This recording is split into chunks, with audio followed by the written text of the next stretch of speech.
Class second year میں اردو کے نصاب میں ناصر کاظمی کی غزل ہے، دل میں ایک لہر سی اٹھی ہے ابھی، کوئی تازہ ہوا چلی ہے ابھی۔ مفہوم دل میں امید یا جذبہ تازہ کا پیدا ہونا تازگی عطا کرتا ہے۔ غزل کے اس مطلع میں دل کی اداس نگری میں تازہ جذبے پیدا ہونے کا مضمون باندھا گیا ہے۔ دل عاشق میں کوئی نئی لہر، کوئی نئی امنگ، کوئی نئی ترنگ پیدا ہوئی ہے، جیسے کسی ویران باغ میں تازہ ہوا کا جھونکا آئے، ساکن شاخیں جھومنے لگیں، افسردہ کلیاں کھل اٹھیں، سبزہ لہلہانے لگا، بلبل چہچہانے لگے۔ اس سے قبل دل کا یہ عالم تھا، دل تو میرا اداس ہے ناصر، شہر کیوں سائیں سائیں کرتا ہے۔ عاشق کے من کی مراد ہوتی ہے کہ وصال یار کی نعمت نصیب ہو، اس سے محرومی کی بنا پر جذبے ماند پڑ جاتے ہیں، دل کی دنیا سونی ہو جاتی ہے، بے دلی غالب آ جاتی ہے، اداسی ڈیرے ڈال دیتی ہے۔ ہاں، جب کسی طرف سے ہجر کے وصال میں بدلنے کی امید پیدا ہوتی ہے تو دل میں خوشی کی لہر کروٹ لیتی ہے، عاشق عجب سا سرور محسوس کرتا ہے۔ اس کے برعکس دل کی حالت کچھ یوں ہوتی ہے، شام ہی سے بجھا سا رہتا ہے، دل ہے گویا چراغ مفلس کا۔ ناصر کاظمی کا خاص اسلوب بھی ہے۔ اس حوالے سے فرماتے ہیں کہ ملکی حالات کے باعث دل میں جو اداسی پیدا ہوئی تھی، اب مثبت تبدیلیوں کے امکانات کی وجہ سے مایوسی کے بادل چھٹنے لگے، جمہوریت مستحکم ہوگی، عدل و انصاف ملے گا، غربت کا خاتمہ ہوگا، فلاحی مملکت بنے گی۔ یہ شعر ناصر کاظمی کی داخلیت کا ترجمان ہے، ساحل ممتنع کا عمدہ نمونہ ہے۔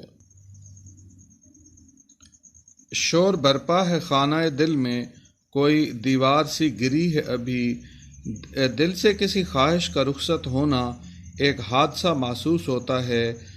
تشریح ہے دل کی انتہائی بے چینی کو بڑی عمدگی سے بیان کیا گیا ہے۔ دل ایک گھر جیسا جس میں ایسا شور برپا ہے جیسے گھر کی دیوار گر جائے۔ دل کی نگری سے کسی آرزو کا جنازہ نکلا ہے، کسی خواہش نے دم توڑا ہے۔ دیوار گرنے کے نتیجے میں دو شور جنم لیتے ہیں، ایک تو دیوار کے گرنے کا شور اور دوسرا لوگوں کا شور کہ دوڑو دیکھو کیا ہوا۔ دل سے خواہش رخصت ہو تو عجب ہلچل اور غمگینی ہوتی ہے۔ دل سے رخصت ہوئی کوئی خواہش، گریا کچھ بے سبب نہیں آتا۔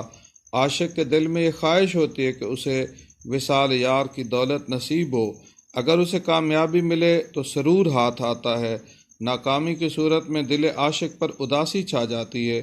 اسی کیفیت کا اظہار کیا گیا ہے کہ محبوب سے ملنے کی خواہش دم توڑ چکی، دل کا نگر سونا اور ویران ہو گیا، دل میں حادثے کا عالم ہے، دیدنی ہے شکستگی دل کی، یہ عمارت غموں نے ڈھائی ہے۔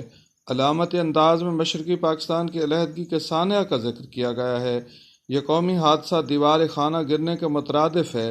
دیوار گرنے سے غم اور افسوس ہوتا ہے، اسے بے پردگی کا سما سامنے آتا ہے۔ سقوط ڈھاکہ سے پاکستان کا رقبہ کم ہوا، قوم رسوا ہوئی، معاشی نقصان ہوا، ہمارے 1.25 لاکھ افراد بھارت کی قید میں چلے گئے۔ یہ غم ہمارے دلوں کو کھائے جاتا ہے۔ دل کو ایک گھر سے تشبیہ دی گئی، دیوار گرنا خوبصورت علامت ہے۔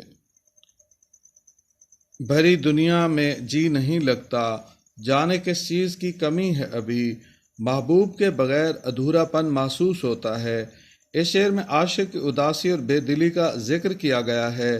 دنیا وسائل و اسباب سے لبریز ہے، مگر عاشق کا دل کسی چیز میں نہیں لگتا۔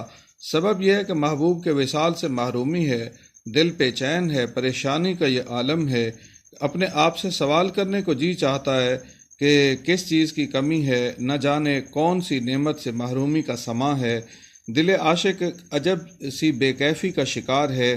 میں ایک زمانے سے تمہیں ڈھونڈ رہا ہوں، تم ایک زمانے سے خدا جانے کہاں ہو۔